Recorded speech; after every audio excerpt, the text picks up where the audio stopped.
Has eXp become the Crips and Keller Williams the Bloods? I mean, I feel like right now, unlike any other time I've seen in real estate, and I've been doing this almost 20 years, we have this gang mentality of brokerages going head to head at each other for turf and market share and humans and all of this. And so in this episode, I want to talk a little bit about what's going on, how ridiculous some of these things are, and should you care?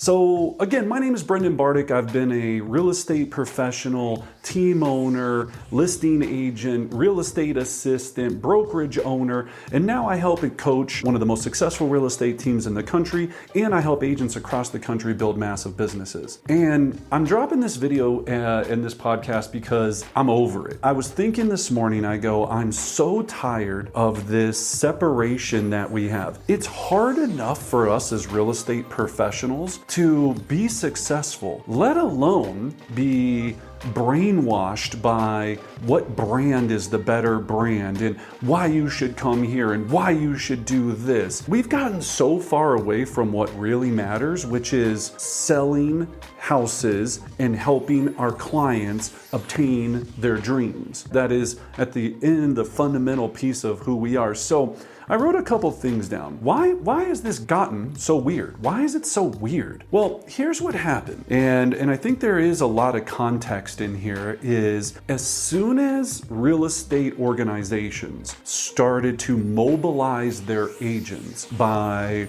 revenue share, profit share, and this vision of if you just get a bunch of people to join us, you'll never have to work hard again in your life. And selling people on this dream over and over again, that it created this constant drama of everyone trying to say, I'm better than you, I'm cooler than this, and it's been kind of ridiculous. I think about it when I think about car companies, right? Like, when's the last time you really saw a Mercedes commercial going, Porsche sucks? I haven't seen that commercial. Maybe it exists. If it does, share it with me so I can crack up at it. But they're not even thinking about that. And it reminds me of this analogy all the time where when Microsoft was building their Microsoft tablet, they were so concerned about being able to compete with the iPad. And they were like, hey, we've got to be better than the iPad, better than the iPad, better than the iPad. And when one of these journalists asked Apple what they thought about that,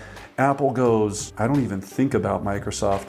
I think about how do I make a better iPad. Think about that, and it sticks with me, and I probably didn't tell the story right, but more or less that was my takeaway from it. We don't need to be caring about what the other person is doing or all of this, caring about what we're doing. So why it's so weird is we mobilized this army. We're making this culture where if you don't wear your brokerage's t-shirt, you're with the Bloods and not the Crips. Or if you don't put X amount of social media posts about your brokerage and why they're 92% better at one little thing that nobody's measuring on earth, which is so ridiculous to think about, it's insane, right? We are one industry.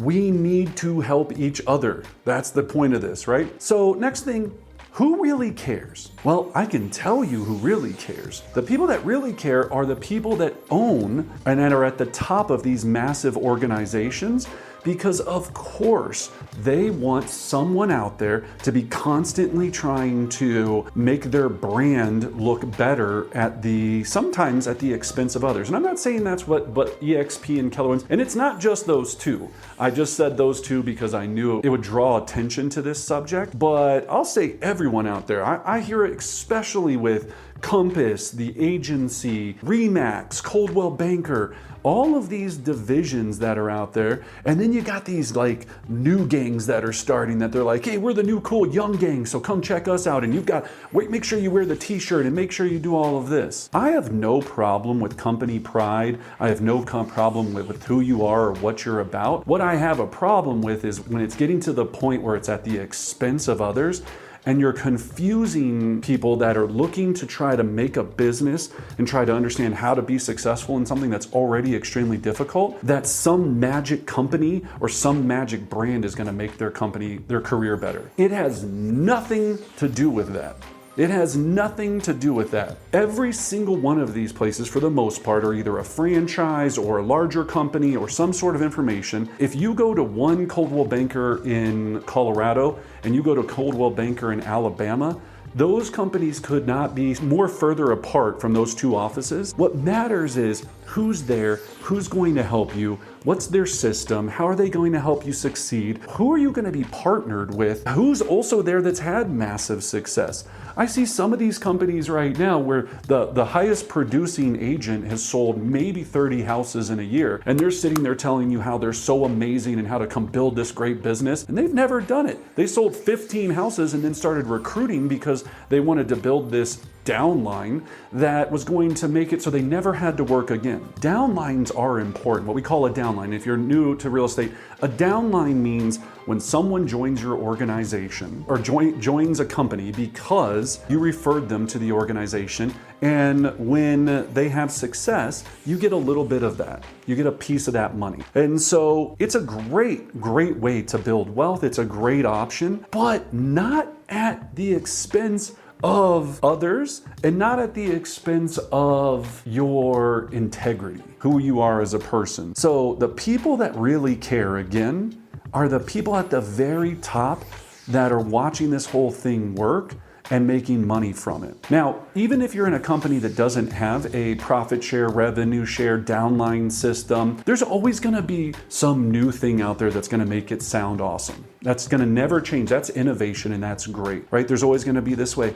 But remember, you're here to build a real estate business, a successful business that has passive income, that has great clients, that has a great reputation. I see agents out there online dogging out other companies, making videos about why this brand is better than that brand and why this is better than that. For what? Why don't you make more videos about how to help business owners have more success? Maybe that would be a little bit more valuable to someone. So, and then the last point, what really makes you successful? Now, we did a survey, or Google did a survey, that asks about what do sellers really look for when choosing a real estate professional. And when you looked at all of these different stats, 2% out of a possible 100 cared about the real estate brand or real estate company you worked for. You know what the number one was? Trust. 49% of all sellers made their selection on the agent they wanted to work with out of trust. So if trust is 49% and personal brand or company brand is 2%, what should we be focused on as real estate professionals? What really makes the most sense? Well, I would be focused on creating an amazing real estate experience that has my clients being able to trust that they're going to receive this exceptional level of care and that they know that their house, because of what we do, is going to sell for more money, or that I'm going to help them find their dream home so they don't have to go put in 65 offers, or I'm going to create seller options that provide so many different ways for them to have success in a very competitive market, or I'm going to have the training that I need to be focused on so that when I'm out working with a buyer that they can actually get their offer accepted, and that we have really strong programs to make sure that they have success. Probably should be a little bit more focused on that and less focused on a company that is only there, right? Remember, here's what I used to always tell people. The company is there to serve you. You're not there to serve the company. In fact, I separated from a previous company that I worked with because they didn't understand that philosophy. They thought I worked for them and we weren't partnered together, right? It has to be a win-win situation. So, in closing, I'm thinking about this, right? Crips and Bloods and this brokerage and that brokerage. We're not gangs. We're not fighting and trying to kill each other for territory. Every agent out there, even at best, the best agents on earth might have 3-4% market share in any given area. The best ones I've ever seen on earth, maybe 8 to 10. When I say market area, I mean like a neighborhood. There's thousands and thousands and thousands of neighborhoods. So if we're looking at that, we're looking at how did that agent build that reputation? Did they build it off of their fellow gang members? Or did they build it off of trust, service, reputation, skill set? So as you're making this decision, whether you're a new agent out there, you're getting heavily recruited by someone else, it's totally fine to move brokerages. In fact, it is necessary at times. If where you're at, you need to get to the next level, and for some reason there's not someone there that can help you, and you also have to take some responsibility, right? I see agents all the time that are just like, well, no one reached out to me to explain how to sell 100 houses a year. Well, take some responsibility. Ask questions. Ask someone. Get a coach. Most companies provide coaches. If the coach isn't good, get a better coach. If that coach isn't good, then interview coaches from other companies. Figure out where you're at. Independent coaches are obviously amazing, and again, we have a coaching company. It depends on the fit, the program, and then is there legitimacy to the level of success? That's what we're looking for there. So I hope you take this in the heart of where it came from, where I know you're proud of your company. We're all proud of our companies. What I'm really proud of is the people in my company. That's what I'm the most proud of, and what I've created and what I've utilized from that company to help me grow. I hope that helps. I hope you take this in the spirit that it was meant to be. Let's stop being Crips and Bloods, and let's literally crush the turf war and figure out how can we all get better, because there's plenty to go around. All right, I hope you found this helpful. Let me know your thoughts on this. Let me know who you're with, why you're with them. Share a comment with me, any of your thoughts on this. And as always, I wish you great success.